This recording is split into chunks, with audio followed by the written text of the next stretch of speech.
You can't talk about 100 years without doing a little history lesson.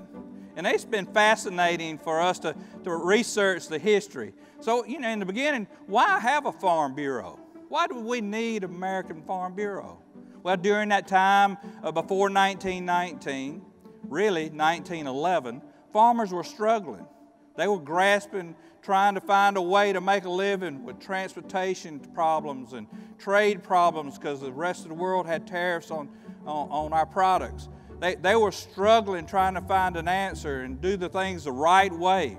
And through the Extension Service and all the farmers across America, they started uniting. And it started in Broome County, New York. Any New Yorkers here? In 1911. And then the momentum picked up and it went all across the country. County Farm Bureaus were started everywhere across the country. And the first state Farm Bureau was Missouri, the Show Me State. Is any Missourians here? And then after that, we had state after state after state, and we got to 1919, and they looked at what they were being accomplishing in their communities with their Farm Bureaus and what they were accomplishing in the state house in the Farm Bureaus, and they said, we got to do this on the national level. And they created what we know as American Farm Bureau because they needed one united voice. In 1919, they put an office in Washington, D.C. and elected the first president. But how did they do that? How did they create that one united voice? They did it by working through our grassroots organizations, our counties. That's you. See, we always talk about this organization working from the bottom up. It started from the bottom up, and it still exists that we will rule this organization from the bottom up. The most important people in Farm Bureau are our County Farm Bureau members and their boards of directors. They are the power and strength of this organization. They were back then, and they are today.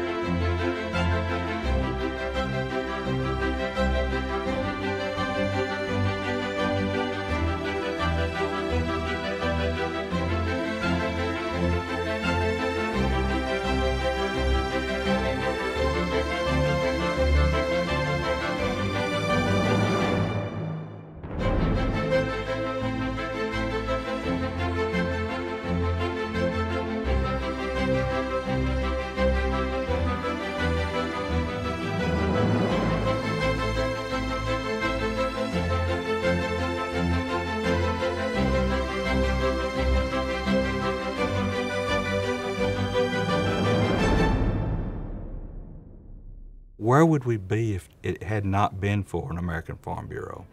Where would we be as a country? Where would we be as a rural America? And I think it would be totally different. And I think it would be not a very good place to live.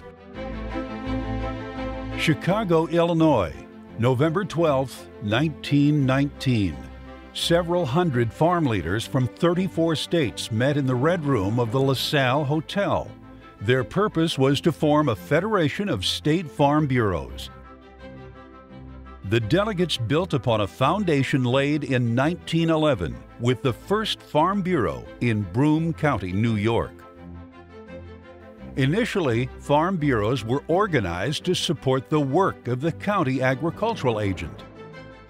In 1915, county farm bureaus in Missouri formed the first state farm bureau. 4 years later, Iowa farmer James R. Howard was elected the first president of the American Farm Bureau Federation, the unified national voice of agriculture. Its fundamental purpose was to correlate and strengthen the state farm bureaus, to promote, protect, and represent the economic, social, and educational interests of those involved in agriculture. What followed was a mobilization in farm country, patterned after the patriotic fervor of the First World War. Prospective members were asked, are you standing together with farmers of your state and other states on a national organization? If you are, we want you with us. The Farm Bureau Comes to Pleasant View was produced by the Department of Agriculture. The silent film encouraged friendly competition between neighboring counties to see who would sign up the most Farm Bureau members. A general headquarters opened in Chicago and a legislative office in Washington, D.C., where Farm Bureau pioneered grassroots lobbying. In 1921, the Farm Bloc was formed when a bipartisan group of senators met at the Farm Bureau office on Pennsylvania Avenue. The Farm Bloc soon controlled both houses of Congress and passed a flurry of bills sought by Farm Bureau. Every morning, every evening, ain't we got fun, huh? Farmers weren't having as much fun as their city cousins in the Roaring '20s. Farm prices dropped below pre-war levels. Farm family income was half that of city dwellers. Farm Bureau sought equality for agriculture in a price concept known as parity. A pitched battle in Congress found Farm Bureau on the side of auto pioneer Henry Ford. Ford wanted to buy the government munitions plant in Muscle Shoals, Alabama, to produce hydroelectric power and fertilizer. He gave up the political fight, but Farm Bureau did not, seeing it through years later as the Tennessee Valley Authority.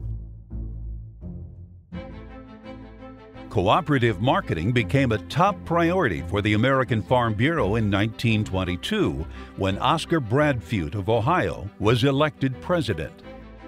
Bradfute was succeeded in 1925 by Sam H. Thompson of Illinois as delegates decided on a more balanced program of work.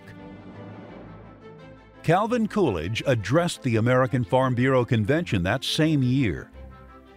Coolidge said, "The future of agriculture looks to be exceedingly secure." Agriculture is secure, agreed humorist Will Rogers in his newspaper column.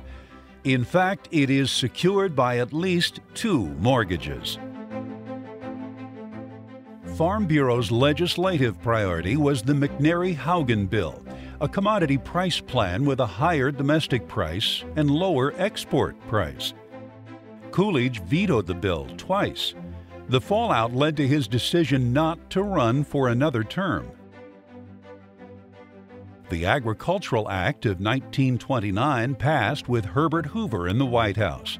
It set up the Federal Farm Board to stabilize farm prices by buying wheat, corn, and cotton. But having no means to limit production, the Farm Board was a failure. The New York stock market crash that year was no surprise to farmers. As Farm Bureau saw it, the nation could not go on as half booming and half busted, especially when the half busted part were farmers who made up 1/4 of the population. The economy fell into the Great Depression. Prices received by farmers dropped by more than half between 1929 and 1932. Farm foreclosures were up.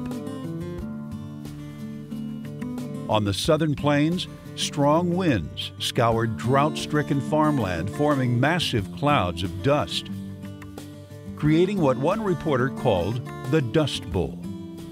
Thompson later recalled this awful period. Every Farm Bureau member has reason to be proud of the record of achievement in carrying out the high purpose of the organization during the most perilous times ever experienced in America.